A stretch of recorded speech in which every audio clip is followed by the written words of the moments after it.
अस्सलाम वालेकुम स्टूडेंट। आज का जो मैं आपके लिए टॉपिक लेके आई हूँ वो है SN2 मैकेनिज़्म। तो लेट्स स्टार्ट करते हैं। SN2 मैकेनिज़्म क्या होता है?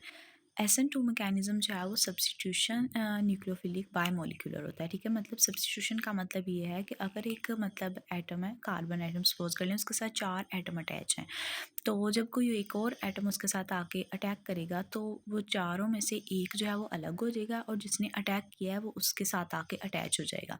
तो मतलब टोटल 4 थे पहले भी, अब भी 4 ही हैं। तो मतलब एक एटम किसी और एटम की जगह पे आके अटैच हो जाना, दिस इज कॉल्ड सब्स्टिट्यूशन।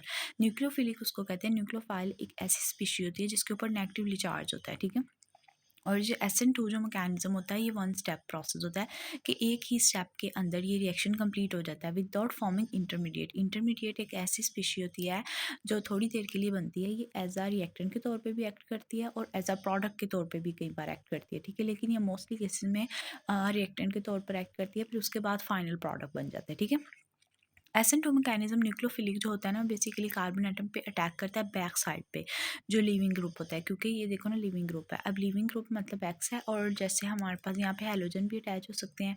अगर बैक साइड पे इसलिए करता है क्योंकि अगर जैसे कोई हैलोजन है तो उसके पास 3 लोन पेयर होते हैं, तो वो लोन पेयर जो अब न्यूक्लियोफाइल के पास भी न्यूक्लियोफाइल पे नेगेटिवली चार्ज होता है। ठीक है, क्योंकि मैंने ऑलरेडी बताया कि न्यूक्लियोफाइल जो होती है वो नेगेटिवली चार्ज स्पीशी होती है। ठीक है, तो उनके इलेक्ट्रॉन इसको रिपेल करना शुरू कर देते हैं। ठीक है, ये मैं आपको एग्जाम्पल दिखाती हूँ यहाँ से।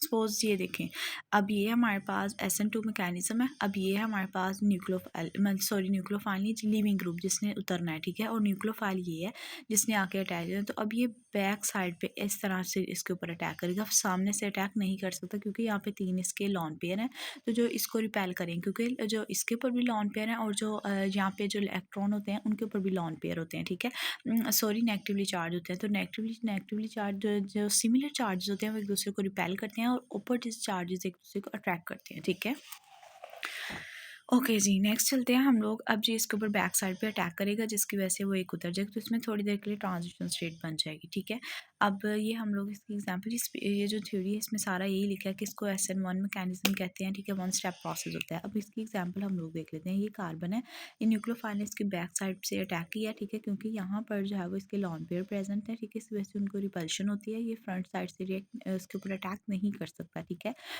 इसने उसके साइड पे अटैक किया। ठीक है, बैक साइड से इसके ऊपर अटैक कर दिया। अब ये आकर यहाँ पर क्या होगा, नेक्स्ट स्टेट में आके अटैच हो गई। डॉटेड लाइन का मतलब ये है कि अब ना ही परमानेंटली अटैच हुआ है, ना ही परमानेंटली ये वाला ग्रुप लिविंग ग्रुप रिमूव हुआ है, मतलब ये पार्शली साथ अटैच होता है। तो आप लोग ये देखें 1 2 3 4 5 कार्बन ने यहाँ पर 5 बॉन्ड बनाए हुए हैं, लेकिन कार्बन जो है वैसे टोटल 4 बॉन्ड बना सकती है। ठीक है, अब होगा ये वाला लिविंग ग्रुप अटैच उतर गया और न्यूक्लियोफाइल साथ में आके अटैच हो गया। ठीक है, न्यूक्लियोफाइल साथ में आके अटैच हो गया। टोटल यहाँ पे कार्बन में कितने बॉन्ड थे, 1 2 3, मतलब यहाँ पे आप देखें 4 एटम अटैच थे। अब यहाँ पर भी 4 ही एटम अटैच हैं टोटल।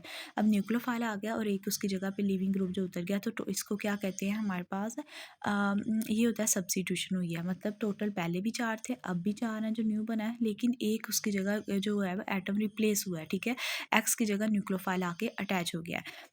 ठीक है, इसको कहते हैं हमारे पास SN2 मैकेनिज्म। ये वाली बात याद रखनी है कि SN2 जो है ना इसमें ऑपोजिट होगा, मतलब एक स्टेप में कंप्लीट हो जाएगा। ठीक है, और SN1 जो होगा ना वो 2 स्टेप में कंप्लीट होगा रिएक्शन।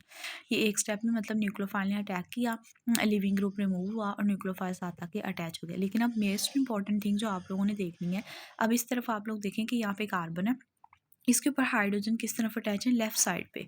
अब न्यूक्लियोफाइल ने इस तरह अटैच किया, ये सारे जो हाइड्रोजन है ना ये अपोजिट साइड पे चले, यहाँ पे लेफ्ट साइड में है, अब यहाँ पर राइट साइड पे चले गए। इसको कहते हैं inversion of configuration. Inversion of configuration का मतलब ये होता है, कॉन्फिगरेशन एक्चुअली कहते हैं किसको है, कॉन्फिगरेशन कहते हैं कि जो डिफरेंट एटम की जो अरेंजमेंट होती है ना स्पेस के अंदर, उसको कहते हैं कॉन्फिगरेशन। अब यहाँ पे आप देखें कि यहाँ पर एटम इस तरह अटैच थे, अब उस तरफ चलेंगे तो इन्वर्ट होना, मतलब एक चीज़ ऑपोजिट हो जाना, इसको कहते हैं इन्वर्जन ऑफ कॉन्फिगरेशन, इसको कह देते हैं। ठीक है, इसके अलावा एक और एग्जांपल हम लोग देख लेते हैं। सपोज कर लें कि यहाँ पर हमारे पास ये कार्बन है। ठीक है, बैक साइड पे जब अटैच करेगा, ये वाली बात है SN2 मैकेनिज्म के अंदर स्ट्रिक हिंड्रेंस भी होती है। जब न्यूक्लियोफाइल इसके ऊपर अटैक करेगा तो ये बल्कि ग्रुप प्रेजेंट है। बल्कि ग्रुप मतलब जो लार्ज नंबर ऑफ जिनके अंदर एटम होते हैं। ठीक है, ये बल्कि ग्रुप प्रेजेंट है, इनकी वजह से यहाँ पे स्टेटिक हिंड्रेंस होगी। स्टेटिक हिंड्रेंस मतलब इस वाली कार्बन के ऊपर अटैक करने पर वो क्या करेंगे, रुकावट डालेंगे। ठीक है, मतलब यहाँ पे बल्कि ग्रुप है तो इसलिए यहाँ पे रुकावट होगी, इसमें स्टेटिक हिंड्रेंस होगी। अब हम लोग देख लेते हैं कि इसमें डिग्री कौन कौन सी, मतलब इसमें सबसे ज़्यादा जो है वो किसके अंदर जो है वो बंद है। अगर यहाँ पे देखें कार्बन ना 3 डिग्री है, ठीक है। अब सबसे ज़्यादा 1 डिग्री के अंदर होगा, फिर 2 डिग्री के अंदर और फिर 3 डिग्री के अंदर। ये एमसीक्यूज़ भी आता है कि सबसे ज़्यादा जो है वो SN2 मैकेनिज़्म किसके अंदर पाया जाता है, ठीक है। 1 डिग्री, 2 डिग्री और फिर 3 डिग्री, क्योंकि 3 डिग्री में बल्की ग्रुप ज़्यादा होंगे इसमें भी, और अगर 1 डिग्री होगा तो उसके अंदर बल्की ग्रुप कम होंगे। बल्की ग्रुप का मतलब बल्की ग्रुप का जो होता है ना वो फंक्शन ये होता है कि उन्होंने स्टेरिक हिंड्रेंस काज करनी होती है। मतलब आने वाला जो मतलब जो एटम होता है जब उस पर अटैक करना चाह रहा होता है कार्बन पे, तो उन्होंने रुकावट डालनी होती है। इसको कहते हैं स्टेरिक हिंड्रेंस, ठीक है। बल्की ग्रुप का काम ही यही होता है, ठीक है। अगर जितने बल्की ग्रुप कम होंगे उतनी ईजिली जो है वो मतलब न्यूक्लियोफाइल ना ईजिली उसके ऊपर अटैक कर सकता। अगर एक है तो मतलब उसको कोई इतना मसला नहीं होगा, 2 हैं तो तब भी इतना, अगर 3 है तो फिर उसको मसला होगा, क्योंकि तीनों ही उस पर रास्ते में जो है रुकावट डालेंगे तो वो कार्बन तक पहुँच नहीं पाएगा, ठीक है। तो ये है हमारे पास SN2 मैकेनिज्म, ठीक है। ये इसकी एग्जांपल दी हुई है। अब ये उन्होंने सेम एक रिएक्शन दिया हुआ है, मिथाइल आयोडाइड हाइड्रोक्साइड आयन, ठीक है, एग्जांपल ऑफ SN2 मैकेनिज्म। अब ये उन्होंने यहाँ पे उसका रेट लिखा। ओके नेक्स्ट उन्होंने इसमें बताया हुआ है कि जो की है वो हमारे पास रेट कांस्टेंट को एक्सप्रेस करता है, ठीक है। और क्वांटिटीज़ जो ब्रैकेट के अंदर एक्सप्रेस की होती हैं वो रिप्रेजेंट करती हैं कंसंट्रेशन को, ठीक है, कि उसकी कंसंट्रेशन क्या है। और अब जो पहले तो कार्बन आइटम जो sp3 हाइब्रिडाइज होता है, लेकिन उसके बाद वो sp2 हाइब्रिडाइज होता है जब ट्रांजिशन स्टेट में जाता है, क्योंकि जो न्यूक्लियोफाइल जो है ना जब उसके ऊपर अटैक करता है ना, तो मतलब एस जो ग्रुप है ना वो मतलब जिस तरह मूव होते हैं न्यूक्लियोफाइल साथ आके अटैच हो जाता है। तो जो हमारे पास जो अनहाइब्रिडाइज होते हैं जिन्होंने मतलब हाइब्रिडाइजेशन में इन्वॉल्वमेंट नहीं की होती, तो उसके जो 2 लोब्स होते हैं ना वो अवेलेबल होते हैं।